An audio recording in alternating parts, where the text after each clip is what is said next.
सदियों पुरानी कहानी है कि एक शहर से दूर एक छोटे से गांव में रफीक नाम का एक आदमी अपनी पत्नी और 4 बच्चों के साथ एक साधारण जीवन जी रहा था। रफीक एक साधारण ग्रामीण था जिसका जीवन खेत और घर के बीच घूमता था।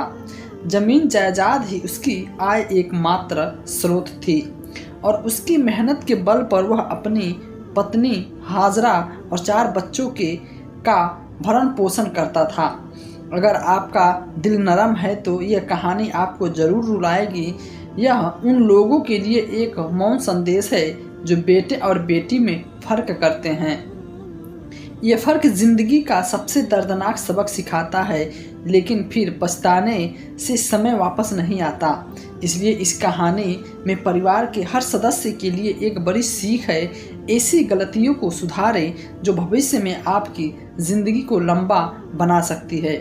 हमारी कहानियों को बताने का उद्देश्य ये है कि आप दूसरों की गलतियों से सीखें और खुद को बड़ी परीक्षाओं से बचाएं। तो प्यारे दोस्तों, रफीक दिन भर खेतों में काम करता और रात को थककर घर लौटता, लेकिन जैसे ही उसकी नज़र खेत पे पड़ती तो देखता कि उसकी बीवी हाजरा सो रही है।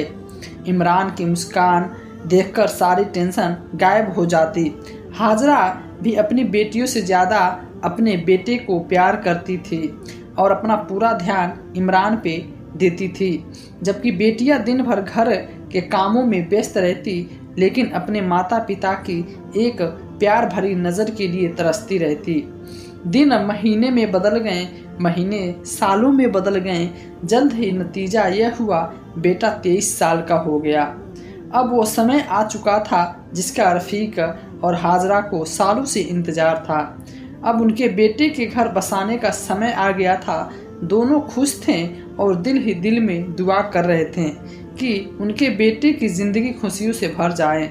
गांव में चहल पहल थी और तीनों बहनें भी अपने भाई की शादी की तैयारियां में व्यस्त थी, लेकिन उनके चेहरों पे एक मुस्कान थी जो अधूरी थी। उन बहनों के दिल में एक अजीब सी भावना जाग रही थी, एक ऐसी भावना जिसे वे खुलकर व्यक्त नहीं कर पा सकती थी। वैसे तो तीनों सलीम की बेटियां थीं, लेकिन घर में उनकी स्थिति वैसे नहीं थी जैसे होनी चाहिए थी। माता पिता के प्यार के बिना बेटियों की खुशी सिर्फ उनके चेहरे तक ही सीमित थी और हाजरा की दुनिया का केंद्र हमेशा उसका बेटा ही था, मानो वही उसके बुढ़ापे का सहारा और घर की असली रोशनी हो। रफीक ने अपने बेटे के लिए वही सपने देखे थे जो ग्रामीण पिता देखता है कि वो बड़ा होकर अपने परिवार का नाम रोशन करे और उसके बुढ़ापे का सहारा बने।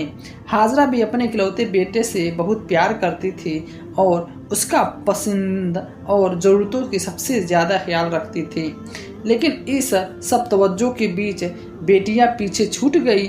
उसे भी प्यार की ज़रूरत थी। यह भी चाहती थी कि उसके पिता उसे राजकुमार की तरह रखें, लेकिन ऐसा कभी नहीं हुआ। घर में इमरान की शादी की बातें चल रही थी। अचानक एक और ख़बर आई।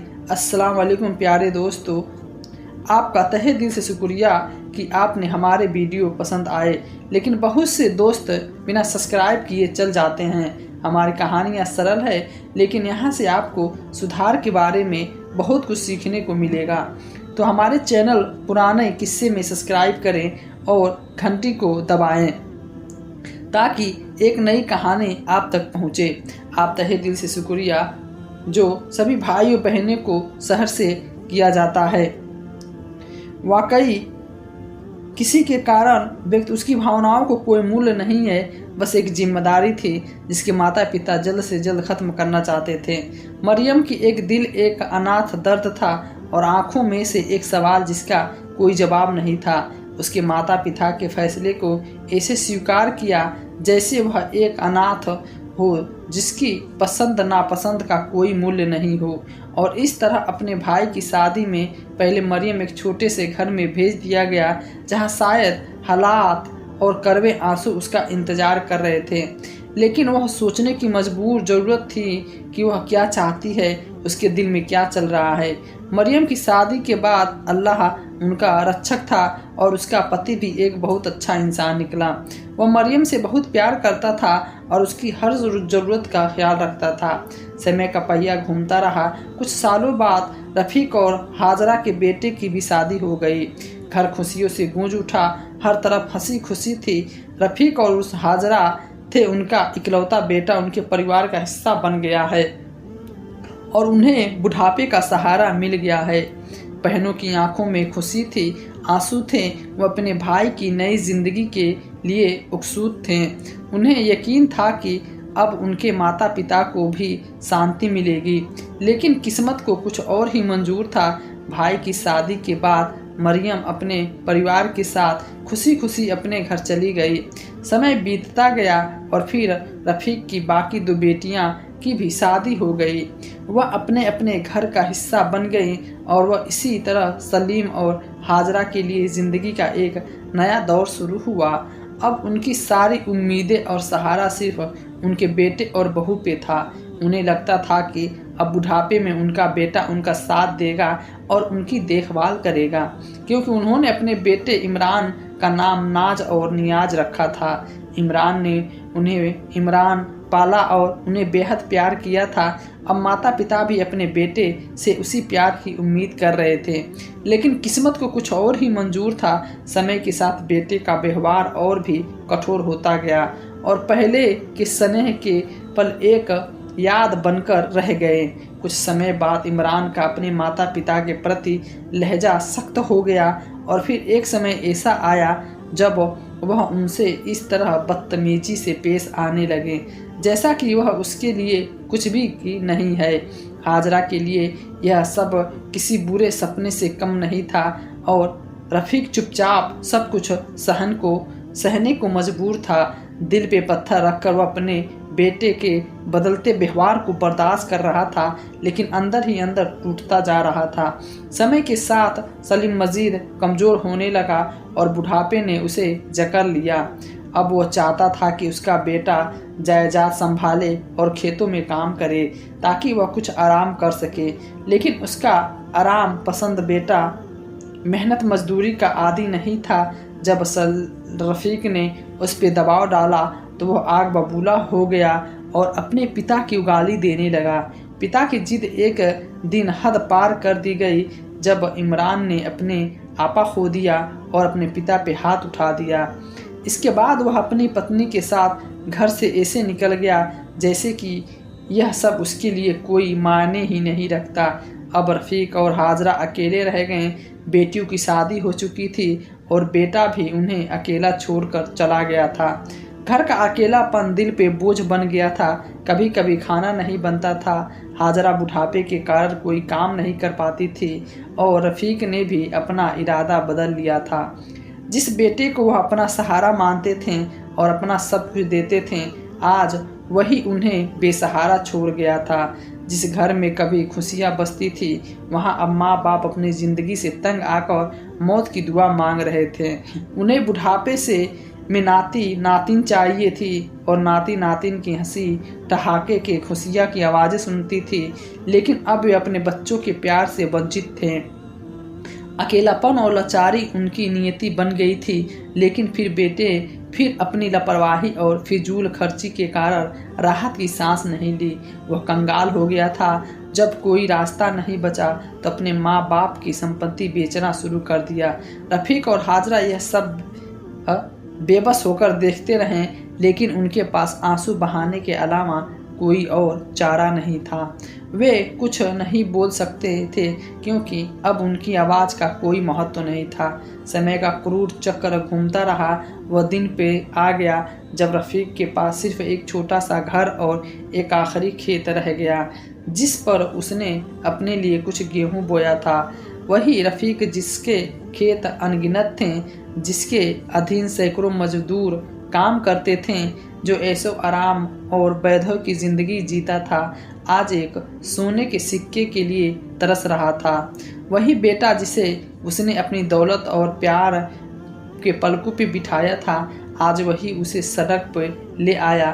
कुछ समय इस मुश्किल में गुजारने के बाद रफ़ीक की बड़ी बेटी मरियम घर आई अपने माता पिता का हालचाल पूछने के लिए। मरियम जब माता पिता के घर पहुंची तो वहां का दृश्य देखकर उसकी आंखें नम हो गई। घर बिल्कुल सुनसान था, दीवारों पे पुरानी नमी की निशान थी, रसोई की हालत समय बीत चुका था और आंगन में सन्नाटा छाया हुआ था। अपने माता पिता को बिस्तर पे लेटे देखकर मरियम का दिल टूट गया। वह तड़पती हुई आगे बढ़ी और उनके पास बैठ गई और उन्हें सांत्वना देने लगी।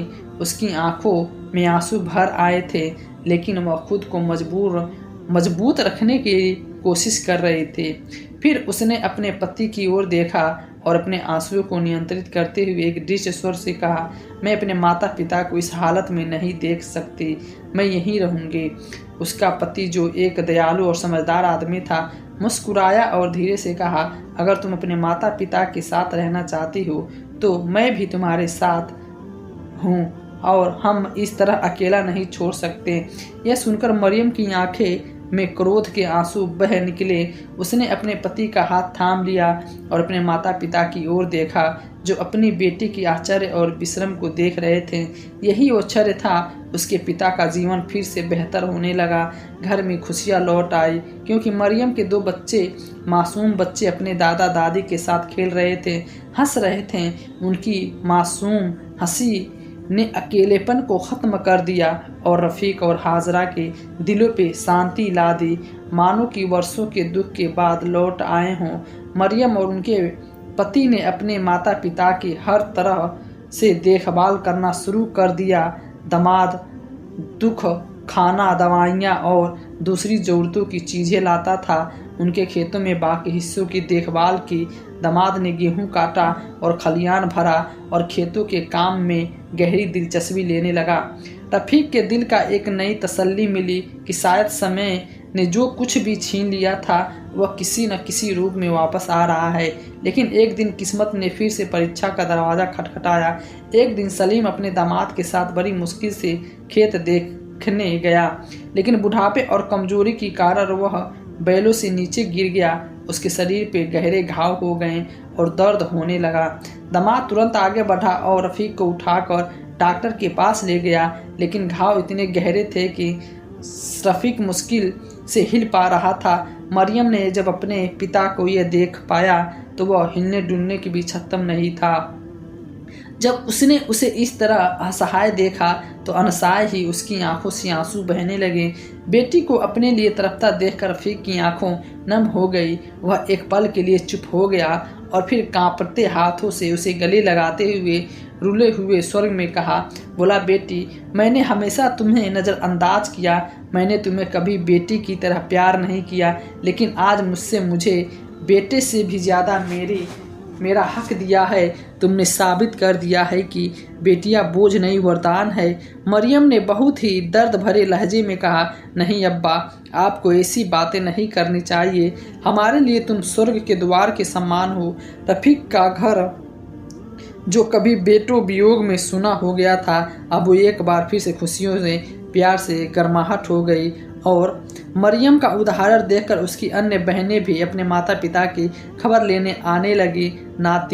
नातिन दादा दादी के इस इर्द गिर्द खेलने उनके हंसी खुशी का जरिया बनते रहें और दिन भर उनके साथ खेलते रहें। सलीम कभी उन बच्चों के साथ देखता, कभी अपनी बेटियों को, और सोचता कि शायद अल्लाह ने उसे अपने बेटे का प्यार छीन लिया हो और उसे बेटियों के प्यार करवा दिया हो।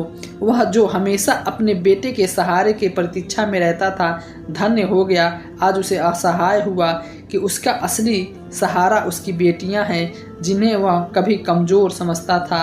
एक लंबे अरसे के बाद रफ़ीक इस दुनिया से चल गया और हाजरा उसके पीछे खड़ी रह सकी। लेकिन उन दिनों की अंतिम मंजिल में बेटियां ही उसे कमतर समझा था। जिस पिता ने अपने बेटे का पालन पोषण करने की उम्मीद थी, वह उन बेटियों के कंधों पर सिर रखकर इस दुनिया से चल गया।